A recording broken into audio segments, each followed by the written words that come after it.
नमस्कार सभी को। दोस्तों, ऑपरेशन सिंदूर के बाद देश का पारा वाकई में बहुत हाई हो चुका है। सरकार ऑपरेशन सिंदूर का हर क्रेडिट लेने की कोशिश कर रही है और विपक्ष सरकार को घेरने का हर प्रयास कर रही है ताकि सरकार की रिस्पॉन्सिबिलिटी तय की जा सके। इस समय कांग्रेस और बीजेपी के बीच में जम के पोस्टर वार भी चल रहा है। तो अभी क्या कुछ भारत की सियासत में चल रहा है, आइए इसको आसान भाषा में समझते हैं। दोस्तों, राहुल गांधी ने पीएम मोदी को नरेंद्र सरेंडर बोला और इसके बाद बीजेपी ने इसे देश का और सेना का अपमान बता दिया। अब कांग्रेस ये कह रही है कि भाई हमने तो बस पीएम मोदी की पॉलिसी पर सवाल उठाया, अब देश का नाम मोदी तो है नहीं, तो मोदी के बारे में कुछ बोलना देश का अपमान कैसे हो गया। और ये सारी बहस शुरू हुई है सीज फायर के बाद से।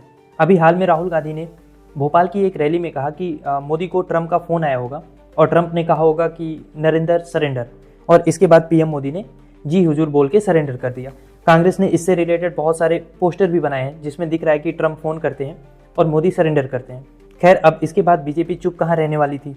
बीजेपी के सुधांशु त्रिवेदी ने पलटवार किया, कह रहे हैं कि सरेंडर राहुल गांधी का खानदान करता है, मोदी जी तो शेर हैं, बस हमारा शेर ट्रंप के आगे क्यों नहीं धाड़ पाता, ये बात मैं नहीं समझ पा रहा हूँ।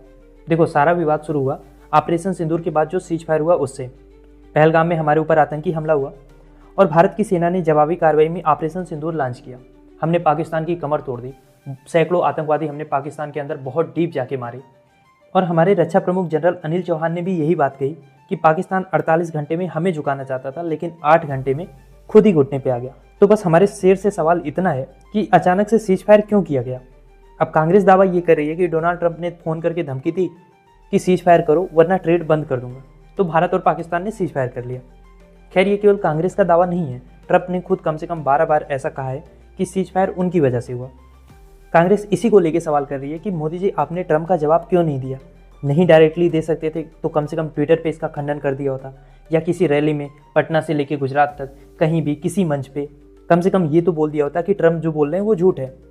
लेकिन बीजेपी इस सवाल का जवाब नहीं दे रही है कि मोदी जी क्यों नहीं बोल रहे, बल्कि क्वेश्चन को ही घुमा रही है। बीजेपी ये कह रही है कि राहुल गांधी ने सेना के पराक्रम का अपमान किया है, लेकिन सबसे बड़ा सवाल तो ये है कि सीज फायर का फैसला सेना का तो था नहीं। सीज फायर तो प्रधानमंत्री मोदी ने ही किया होगा। तो अगर सीज फायर पीएम ने किया है तो आलोचना भी पीएम की हो रही है। बीच में सेना का नाम जबरदस्ती एक शील्ड की तरह यूज किया जा रहा है।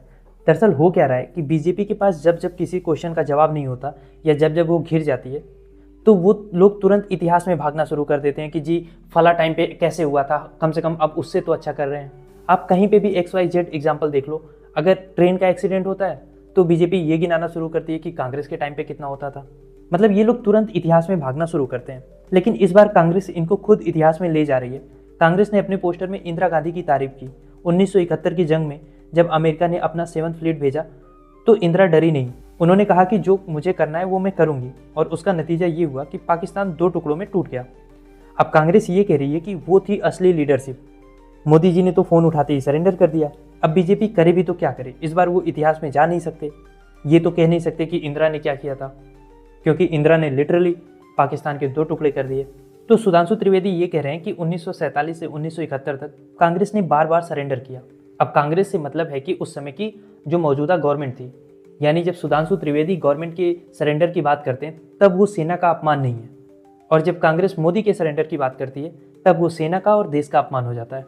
देखो, हुआ ये है सीज फायर के बाद से कि सरकार जो विदेश नीति का डंका पीट रही थी भारत के अंदर गोदी मीडिया के सहारे, उस डंके की हवा पूरी तरीके से निकल चुकी है। अब कांग्रेस ये पूछ रही है कि अगर हम इतने बड़े विश्व गुरु थे तो पहलगाम हमले के बाद पाकिस्तान को आतंकी देश हम क्यों नहीं घोषित करा सके। कम से कम कुछ देश तो ऐसे आ गए होते सामने जो कहते कि हाँ भाई भारत के साथ गलत हुआ, या पाकिस्तान से टेररिज्म खत्म होना चाहिए।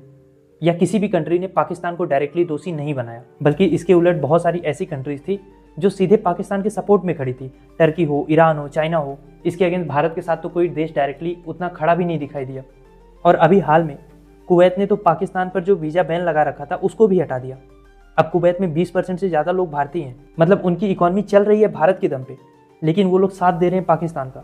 तो ऐसे में हमसे कहाँ चूक हो गई, ये सवाल हम किससे पूछेंगे? अपने प्रधानमंत्री से, अपने विदेश मंत्री से, कि भैया ये कैसे डिप्लोमेसी है आपकी, जहाँ एशियन डेवलपमेंट बैंक और IMF पाकिस्तान को लोन पे लोन दिए जा रहे हैं और पाकिस्तान उन पैसों का यूज इंडिया में टेररिज्म फैलाने के लिए कर रहा है। राहुल गांधी ने मोदी जी को पत्र लिखा कि संसद का विशेष सत्र बुलाओ ताकि हम ऑपरेशन सिंदूर पर और सीज फायर पर बात कर सकें, सरकार से सवाल पूछ सकें, सेना की बहादुरी का तारीफ कर सकें। लेकिन सत्र को नहीं बुलाया गया, उल्टा मानसून सत्र की घोषणा कर दी गई। देखो, यहाँ पे बात ना सिर्फ बहस की नहीं है, ना ही कांग्रेस वर्सेस बीजेपी की बात है। गवर्नमेंट किसी की भी होती, लेकिन जवाबदेही तो होनी चाहिए। जनता को ये जानने का हक है कि सीज फायर किन शर्तों पे किया गया, क्या ट्रंप का दबाव था या नहीं।